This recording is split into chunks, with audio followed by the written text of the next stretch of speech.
नमस्कार, मी प्राची साळुंखे. साम संजीवनी या आरोग्य विशेष कार्यक्रमात आपलं सगळ्यांचं अगदी मनापासून स्वागत. मित्रांनो, कॅन्सर हा शब्द ऐकला तरी अनेकांच्या पायाखालची जमीन सरकते. पण वैद्यकीय क्षेत्रातील नव्या संशोधनामुळे आता हा आजार जीवघेणा ठरत नाही आहे. कारण का तर त्यावर मात करणं आता शक्य झालंय. आज आपण कॅन्सरवरील उपचार आणि आयुर्वेद सेल थेरपी या नव्या आशेच्या किरणावर चर्चा करणार आहोत. आणि महत्त्वाचं म्हणजे यासाठी या विषयावर चर्चा करण्यासाठी आपल्या सोबत आहेत कॅन्सर इम्युनोथेरपिस्ट डॉक्टर आय.जी. पटेल. आपण त्यांचं स्वागत करूयात. सर, आपलं अगदी मनापासून स्वागत आहे. धन्यवाद. तर चर्चेला आपण सुरुवात करणारच आहोत, मात्र त्याआधी सरांची थोडक्यात ओळख करून देते. Doctor I G. पटेल हे कॅन्सर इम्युनोथेरपी या प्रभावी उपचार पद्धतीचे जनक आहेत. जनक म्हणून ते भारतामध्ये ओळखले जातात. MD आयुर्वेद असलेले डॉक्टर संभाजीनगरमध्ये प्रॅक्टिस करतात. त्याचप्रमाणे बुलढाण्यातील सर्वसामान्य आणि शेतकरी कुटुंबातून ते आलेले आहेत. Doctor I G. पटेल यांनी कॅन्सर सेल थेरपी आणि कॅन्सर इम्युनोथेरपी यासाठी 100 खाटांचं रुग्णालय उभारलंय. संभाजीनगरमधील silver line multi speciality hospital यामध्ये ते आपली रुग्णसेवा बजावत आहेत.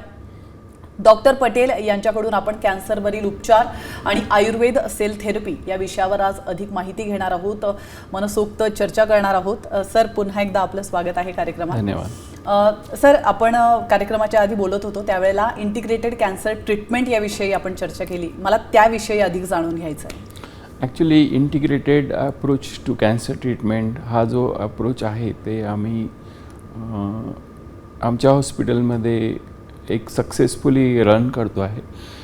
की आधुनिक जी चिकित्सा आहे की किमोथेरपी, परत रेडिएशन, सर्जरीज ह्या सोबत आपण आयुर्वेदला त्याच्यासोबत इंटिग्रेट केलं आहे. म्हणजे की दोन्ही गोष्टींचं एक कॉम्बिनेशन थेरपी आपण आमच्या हॉस्पिटलमध्ये रन करतो आहे. आणि त्यांनी बराच फायदा होतो की जे किमोथेरपी आहे त्याचे जे ॲडवर्स इफेक्ट असतात की विकनेस येणं किंवा पेशंटच्या सेल्स कमी होतात, शरीरातल्या नॉर्मल सेल्स कमी होतात काही, तर या सेल्स कमी न होण्यासाठी त्यासाठी आपल्याकडे आपण आयुर्वेद ट्रीटमेंट त्या पेशंटला देतो. तर किमोथेरपीचे जे ॲडवर्स इफेक्ट आहेत हे बऱ्यापैकी कमी होऊन जातात आणि त्यांना व्यवस्थित किमोथेरपी बिना त्रासाचं किमोथेरपी पेशंटला घेता येतं. आणि जे 4 स्टेजचे पेशंट असतात ज्यांना किमोथेरपी इंडिकेटेड नसतं, मग त्यांना आम्ही आयुर्वेद ट्रीटमेंटवरती शिफ्ट करतो.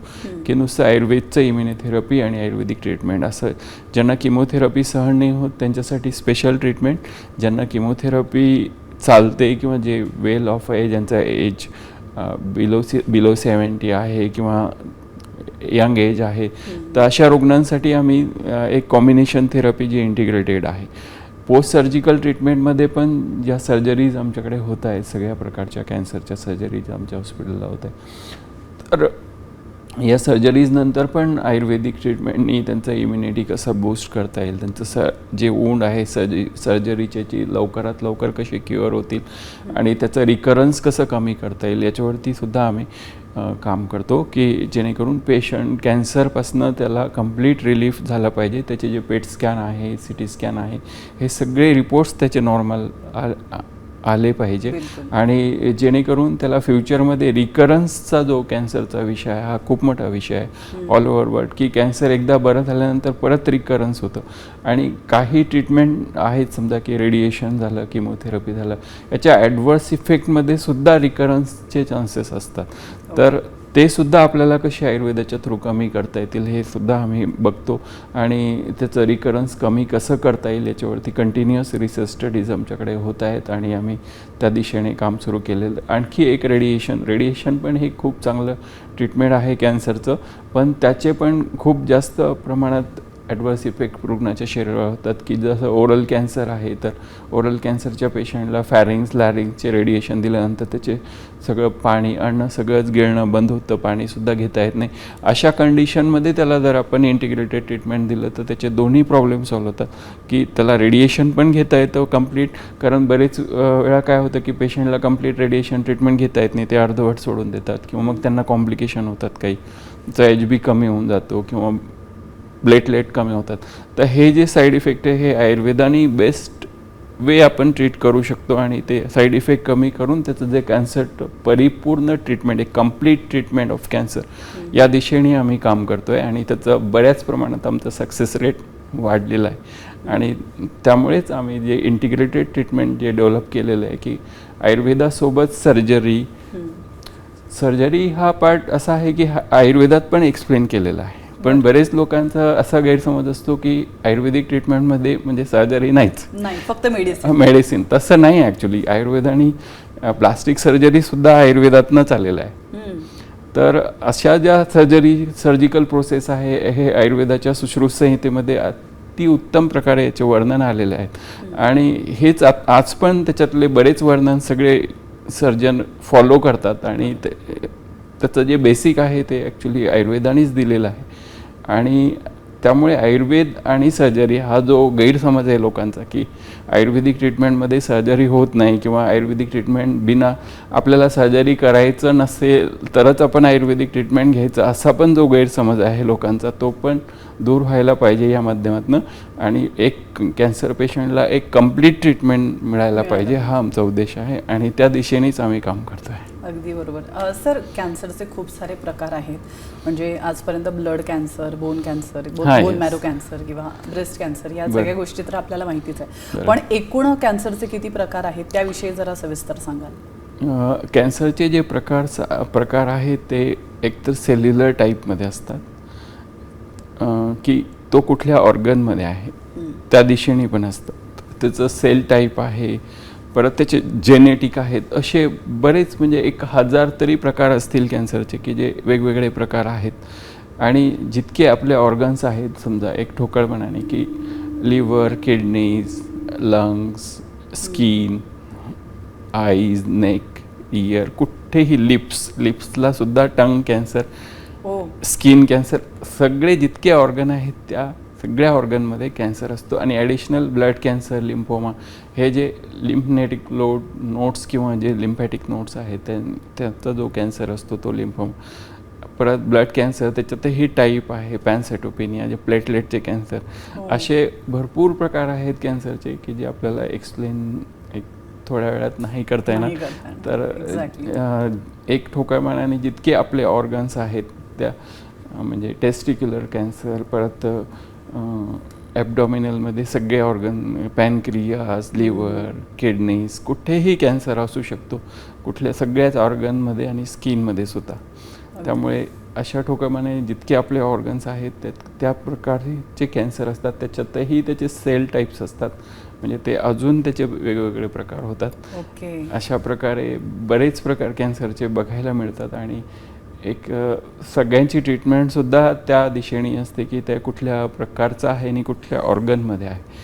तर अशा प्रकारे त्याचं आपण ट्रीटमेंट पार्टलासुद्धा त्याचा उपयोग होतो. आजकाल त्याचं इम्युनोहिस्टोकेमिस्ट्रीसुद्धा म्हणजे त्या ज्या कॅन्सरच्या पेशी आहेत त्याचं आपण कशा प्रकारे त्याचे जे प्रोटीन्स असतात ते वेगवेगळे करून त्याच्यावरती ज्या ट्रीटमेंटनी काय काय इफेक्ट येतात.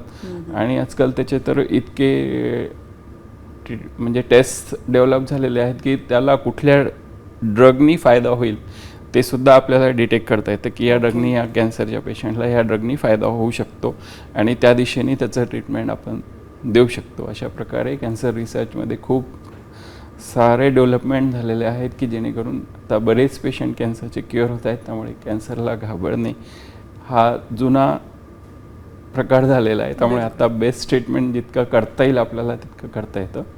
म्हणजे कॅन्सर बरा होत नाही हा खरं तर आता एक गैरसमज आहे असं म्हणायला हरकत नाही. बिलकुल. सर, कॅन्सर होण्याची प्रमुख कारणं नेमकी काय आहेत? आता बेसिकली सगळ्यांनाच माहिती आहे आजकाल की स्मोकिंग, ड्रिंकिंग जे आहेत ते, टोबॅको च्युइंग, ह्या ज्या जनरल गोष्टी आहेत ह्या तर आहेत. दुसरं जंक फूड, हे त्याचं प्रमाण, सिडेंटरी लाईफस्टाईल किंवा ओव्हर स्ट्रेस, ह्यासुद्धा गोष्टी कॅन्सर होण्यासाठी कारणीभूत ठरत आहेत. आणि मेनली म्हणजे की स्लीप आपलं जे आहे ते व्यवस्थित राहायला पाहिजे, डाएट व्यवस्थित राहायला पाहिजे की नॉन स्पायसी, खूप जास्त स्पायसी डाएट खाणं पण कॅन्सरसाठी आपण म्हणू शकतो की खूप जास्त स्पायसी फूड्स, खूप जास्त प्रमाणात नॉनव्हेज खाणं, ह्या पण गोष्टी कॅन्सरसाठी कारणीभूत असू शकतात. तर ज्याप्रमाणे आपलं बॅलन्स डाएट जे आहे, जे आपले आजोबा पंजोबा खात होते तेच आपण सात्विक. फॉलो सात्विक आहार आपण जितका करता येईल त्या प्रमाणात आपण जर गेलो त्या दिशेने तर नक्कीच त्याचा फायदा होईल आपल्याला, की आपल्याला एक लाईन मिळेल की कॅन्सरपासून आपण कसं प्रिव्हेंट करता येईल. बिलकुल. सर, ब्रेस्ट कन्झर्वेशन विषयी मी ऐकलेलं आहे, तर त्याविषयी काय सांगाल? हां, आता ब्रेस्ट कॅन्सरमध्ये कसं असतं की ज्या ट्रीटमेंट असतात त्यात सर्जरी असते की एक फर्स्ट पार्ट की कंप्लीट मॅस्टेक्टॉमी एक प्रकारचं असतं की पूर्ण ब्रेस्ट काढून घेणे एक साईडचा किंवा ज्या साईडला कॅन्सर आहे. आता ब्रेस्ट कॅन्सरमध्ये मुख्यतः काय प्रॉब्लेम होतो की बरेच वेळा हे जे म्हणजे पेशंट असतात ते लपवतात किंवा मग म्हणजे असं तपासणीसाठी पण जात नाही डॉक्टरांकडे की त्यांना भीती वाटते किंवा मग एक म्हणजे एक प्रकारचं कन्झोर करतात ते स्वतःला की नको कशाला उगीच दाखवायचं वगैरे. पण तो प्रकार आपल्याकडे बऱ्यापैकी आहे की ते लपवल्यामुळे काय होतं की त्या ज्या स्टेजेस आहेत त्या कॅन्सरच्या त्या वाढत जातात आणि त्या वाढल्यामुळे मग त्याचं एक प्रकारचे ब्रेस्ट कॅन्सरचं जे मेटास्टॅसिस आहे ते खूप जास्त प्रमाणात आपल्याला दिसायला मिळतं. एक ओल्ड एज पेशंटमध्ये तर खूपच जास्त मेटास्टॅटिक ब्रेस्ट कॅन्सर दिसायला येतो. कारण ते म्हणजे असं डॉक्टरला पण दाखवत नाहीत किंवा मग असं घरच्यांना पण सांगत नाही. हां, हा खरं तर फार महत्त्वाचा पॉईंट आहे की घरच्यांना मी पेशंटला विचारतो ना, तुम्ही आधी का नाही सांगितलं की गाठ आहे? ते म्हणतात असं वाटतं की कशाला सांगायचं, आपलं आहे तर निघून जाईल की नॉर्मल आहे, काही त्रास नाही आहे. पण माझं प्रत्येक म्हणजे व्यक्ती ज्या लेडीज आहेत त्यांना, आणि ब्रेस्ट कॅन्सर पुरुषामध्ये पण असतं तर आपल्या पुरुषामध्ये पण असतो. ओके. तर असं नाही की लेडीजमध्येच, पण आपल्या ब्रेस्टमध्ये प्रत्येकाने आपल्या ब्रेस्टमध्ये कुठेही गाठ दिसली तर त्याची लवकरात लवकर तपासणी करणं आवश्यक असतं. आणि त्याची तपासणी करून जर त्याचं योग्य निदान झालं, लवकर निदान झालं तर ब्रेस्ट कन्झर्वेशन हा पण एक सब्जेक्ट आहे की ती गाठ काढून त्याच्यावरती ट्रीटमेंट करणं. म्हणजे तुमचं कंप्लीट ब्रेस्ट काढण्याचं काम नसतं, फक्त एक छोटीशी गाठ जी असेल ती काढून त्याच्यावरती ट्रीटमेंट देऊन ते पूर्ण कॅन्सर बरा होऊ शकतो. तर त्याला ब्रेस्ट कन्झर्वेशन वेळेच्या आधी म्हणजे ब्रेस्ट काढण्याची वेळ येणार नाही. जर आपण कॅन्सर स्क्रीनिंग आपल्या देशामध्ये खूप खूप कमी प्रमाणात होतं. आता आम्ही स्क्रीनिंग कॅम्प आम्ही अरेंज करायचा प्लॅन केलं आहे गव्हर्मेंट कॅन्सर हॉस्पिटलसोबत. आमचा एक प्रोजेक्ट आहे त्याच्यासोबत की फक्त स्क्रीनिंगसाठी कॅम्प्स घेणार आहे, की फक्त स्क्रीनिंग करणार की ब्रेस्ट लेडीजसाठीच करतो आहे आम्ही फक्त. म्हणजे युटेराईनसाठी सोनोग्राफी आणि ब्रेस्ट सोनोग्राफी पण त्यांच्यासाठीच. म्हणजे आफ्टर 40 ज्या लेडीज असतील त्यांच्यासाठी आम्ही ते फ्री कॅम्प्स अरेंज करणार आहे की त्यांचा ब्रेस्टची पूर्ण कंप्लीट तपासणी सोनोग्राफीनी करणार आणि सोनोग्राफी ॲब्डोमेन अँड पेल्विस करणार. म्हणजे पोटामध्ये पण त्यांच्या गर्भाशयामध्ये काही गाठी आहेत का त्याची पण तपासणी ती होईल आणि त्याची एक ब्लड टेस्ट असतं ते पण आम्ही करणार त्या स्क्रीनिंग टेस्टमध्ये, की जेणेकरून त्या स्क्रीनिंग होऊन जाईल आणि त्यांचं डायग्नोसिस लवकर होईल आणि ट्रीटमेंट पण लवकर होईल. या हिशोबाने प्रत्येकाने तो फॉलो करायला पाहिजे की आफ्टर 40 तुम्हाला असं वाटत असेल की तुमचे पिरियड्स जर मिस होत असतील किंवा एक्सेसिव्ह ब्लिडिंग होत असेल तर त्यावेळेससुद्धा तुम्ही स्क्रीनिंग करणं आवश्यक आहे. ॲब्डोमिनल सिम्पल सोनोग्राफीमध्ये सुद्धा डिटेक्ट होतात गाठी. हां, होतात ना. आणि ब्रेस्टची पण सोनोग्राफी करता येतं. ओके. हां, तर ब्रेस्टमध्ये गाठ असेल तर त्याची सिम्पल एक सोनोग्राफी जरी केली तुम्ही तरी त्याचं डिटेक्शन होऊन जातं. आणि डिटेक्शन झालं तर वेगळी टेस्ट करण्याची गरज नाही. सिम्पल सोनोग्राफी जरी म्हणजे गाठ डिटेक्ट होते आणि ती कॅन्सरचीच आहे का मग त्याच्यासाठी एक बायोप्सी टेस्ट असते आणि ते पण खूप सिम्पली होऊन जाते आजकाल एक. त्यामुळे मग त्या डिटेक्शन हे खूप महत्त्वाचं आहे कॅन्सरच्या ट्रीटमेंटमध्ये. आणि त्याच स्टेजला आपण ब्रेस्ट कन्झर्वेशन करू शकतो की जेणेकरून तुम्हाला ब्रेस्ट पूर्ण रिमूव्ह करण्याची सुद्धा गरज पडणार नाही आणि आपल्याला ते कॅन्सर पण पूर्णपणे त्यातनं आपल्याला रिलीफ मिळत आहे. बिलकुल सर. सर हे झालं ब्रेस्ट कॅन्सरबद्दल. लिव्हर कॅन्सरविषयी मला जरा सविस्तर जाणून घ्यायचं आहे. तो नेमका कसा होतो? लिव्हर कॅन्सरमध्ये पण हा जो लिव्हरचा कॅन्सर असतो ह्याची जे लक्षणं असतात हे एकदम सिंपल काविळीसारखे असतात. तर कोणालाही असं सिंपल कावीळ झाली असेल तर त्याचं कावीळचं ट्रीटमेंटने त्याला फायदा होत नसेल किंवा 10-15 दिवस गेले तरी ती कावीळ बरी होत नाही, तर त्यावेळेस त्याची जर टेस्ट करण्यात आली लिव्हर कॅन्सरची, कारण लिव्हर कॅन्सरमध्ये पण डायग्नोसिस फार उशिरा होतं असं दिसून येतं. बरेच वेळा ते 4 स्टेजलाच डिटेक्ट होतात, तेव्हा जे पसरलेले असतात किंवा खूप जास्त प्रमाणात शरीरात पसरलेले असतात त्याच वेळेस ते डिटेक्ट होतात, कारण हे पेनलेस कॅन्सर असतं. त्याला कुठलाही त्रास पेशंटला नसतो, फक्त त्याचं डायजेशन इफेक्ट होतं आणि नंतर डायरेक्ट बिलिरुबिन वाढायला लागतं, म्हणजे कावीळसारखी लक्षणं. आणि बरेच वेळा काय होतं की पेशंट कावीळ झाला म्हणून त्याला निग्लेक्ट करतो, औषधं घेत राहतो आयुर्वेदिक या परस्पर कावीळीची औषधं इकडे तिकडे मिळतात तर ती घेत राहतो, पण ती कावीळ त्यांनी बरी होणारीच नसते, कारण तो कावीळ नसतोच, तो लिव्हर कॅन्सर असतो. तर त्याचं जे असतात त्याच्या तपासणी असतात, एक CA 19.9 आणि CA वगैरे, हा 2 ब्लड टेस्ट आहेत. या 2 ब्लड टेस्ट जरी केल्या तरी त्याचं कॅन्सर आहे की नॉर्मल आहे हे डिटेक्ट होऊन जातं आणि खूप सिम्पली होऊन जातं. म्हणजे एक सिम्पल जसं आपण ब्लड शुगर टेस्ट करतो सॅम्पल देऊन, त्याच प्रकारे आपण सॅम्पल देऊन या टेस्ट करू शकतो. पण ते बरेच वेळा पेशंट मिस करतात, ते कावीळीसाठी या तिकडे म्हणजे इकडे तिकडे मेडिसिन घेत राहतात आणि मग त्यात ते 4 स्टेजला जातात, मग ते बरं करणं पण अवघड होऊन जातं. अशा प्रकारे स्क्रीनिंग हे खूप महत्त्वाचं आहे कॅन्सरच्या ट्रीटमेंटमध्ये, की थोडंसं जरी तुम्हाला त्रास असेल किंवा शरीरात कुठेही गाठ असेल तर त्याची योग्य ती तपासणी योग्य वेळेवर करून घ्या, जेणेकरून तुम्हाला कॅन्सरपासून प्रोटेक्शन. बिलकुल. सर जेनेटिक कॅन्सर म्हणजे नेमका काय आणि तो कसा होतो? मुळात कॅन्सर हा अनुवंशिक आहे, हा मला महत्त्वाचा प्रश्न तुम्हाला विचारायचा होता की हा अनुवंशिक आहे का? कारण डायबिटीजबद्दल मी ऐकलेलं आहे की कॅन्सरमध्ये पण अनुवंशिकता असते. ओके. आणि आजकाल जेनेटिक टेस्ट आलेल्या आहेत, म्हणजे की इन केस मला कॅन्सर नाही आहे पण माझ्या शरीरात कॅन्सरचे जीन्स आहेत का हे डिटेक्ट करता येतं. ओके. तर हे बरेच लोकांना माहिती नाही अजून, आणि त्याचं प्रिव्हेंटिव्ह ट्रीटमेंट पण आमच्या हॉस्पिटलला आम्ही सुरू केलेलं आहे. काही ट्रीटमेंट आहेत. कॅन्सर नाही आहे किंवा कॅन्सर नाही आहे, सिम्पटम्स नाही, फ्युचर होऊ होऊ शकतं असं जीन्समध्ये डिटेक्ट करता येतं. ओके. त्याचं एक जेनेटिक टेस्ट असतं, जेनेटिक स्क्रीनिंग.